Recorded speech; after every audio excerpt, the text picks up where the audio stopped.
Quidax is one of two crypto exchanges that recently received a license approval from Nigeria Securities and Exchange Commission, recognizing the platform as a legal entity. Buchi Okoro, CEO of the company, joins me now to discuss plans after the license and how regulations can increase crypto adoption in Nigeria. Buchi, thank you so much. Pleasure to have you on the show today.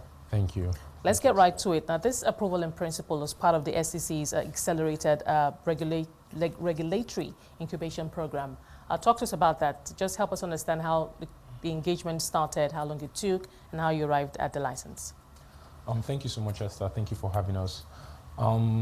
It's been a long time coming. I think the first regulatory action was in 2021, February 5th of 2021, okay, where, crypto platforms were cut off from banks, right? So since then up until now, there have been several engagements with the regulators, several engagements with industry stakeholders, right, to chart a way forward towards regulation for crypto platforms.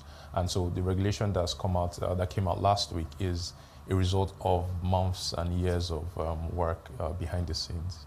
But to what extent would you say that these new regulations adequately address regulatory gray areas? Like you said before now, I mean, there was that time when the CBN banned, this outright ban, and there's just that, whole mystery and uncertainty and, so much gray areas, if you will, around crypto. You hear the word crypto. Yeah. Many people, I still struggle to understand it, completely. And of course, regulators had that issue too. But to what extent does that put them at ease, if you will? So it's a number of things, but the first principle is that where there's no law, there's no crime, right? So when you think about it, prior to now, crypto platforms have been operating in the dark, right? So there is no rules defining how they operate, what they can do, what they can't do. So regulations are a first step in that process, right, to say, okay, these are the rules by which you can play. You can do this, you can't do this, right?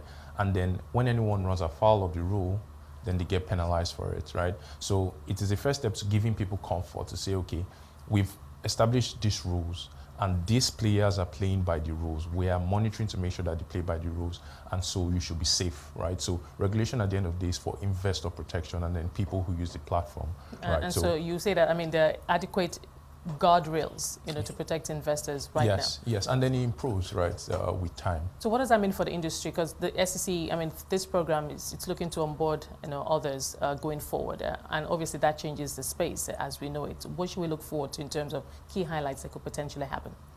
I mean, so we'll have a few more players that are playing by the rules coming into the market. You have a lot more confidence, right? So you don't have somebody who potentially can take your money and then run away with your money, right? Which we had in the past, right? Because anybody will come up and say, they're doing crypto, and because there's no regulation, there's nothing people can look to say, okay, the government has licensed X, Y, Z people to do this, right? So it's a lot more confidence in this space, a lot more control and order, right? And then that would mean that people are a lot more protected. And then, of course, you'll see like interesting collaborations come out of that. And then we start pushing to mainstream adoption of cryptocurrencies. Right. Now, while it's obviously a learning curve for not just the SEC, I mean, for players and everyone, who's observing, the global crypto space, when it comes to regulation too, it's also evolving. New trends emerge, and etc. So, and I remember I spoke to the SEC DG yesterday, and I asked him this question, and obviously he said yes, that they're watching as things evolve, and obviously they will also try to stay abreast of how things evolve. But what do you foresee in terms of? I mean, it's a changing space, but what do you foresee in terms of how we're able to keep up? I think, as you said, is learning, right? Everybody's learning.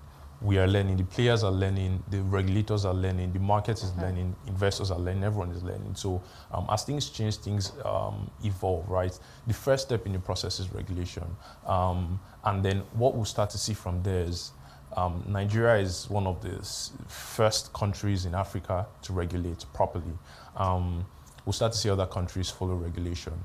And then from there, you now start to see proper integrations, and then interesting products and services that enable financial movement around the world, right? Because there's now regulation, people are comfortable, countries are comfortable. Right. They've brought this thing within, certain guardrails. So yes, we see from here there'll be a lot more adoption, a lot more interesting products built on the back of cryptocurrency, on the back of blockchain, right? And then the ability to passport and move between countries, because now most countries are now comfortable. Most countries have a lot more regulation because people are looking to Nigeria to see what we do, and because we command that place in the African economy, right? So I think it's a good step forward, and then a lot more interesting things happen from there. Before I let you go, I mean, Quidax, talk to us about Quidax. What does this mean for you and how does this fit into your own business strategy? How does it help you expand going forward? Yeah. So at the end of the day, everything we do is to serve customers, right? Everything we do is to say, how do we make sure we give the best service, the best service to customers, right? So the license allows us to do interesting things like connect to banks, right? Okay. Prior to now, we had no bank accounts, right? How do you serve customers without bank accounts? So it allows for ease of access. So at the end of the day, our mission is to create a world where sending money and value around the globe is as easy as sending a text message.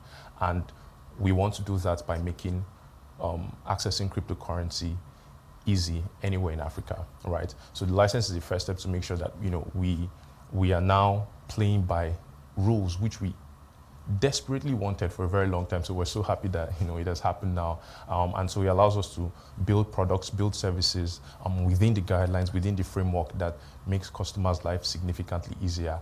And then, most importantly, they know that they're working with a platform, they're working with a player that's regulated, that's recognized, and they can trust, right? And so they're at ease.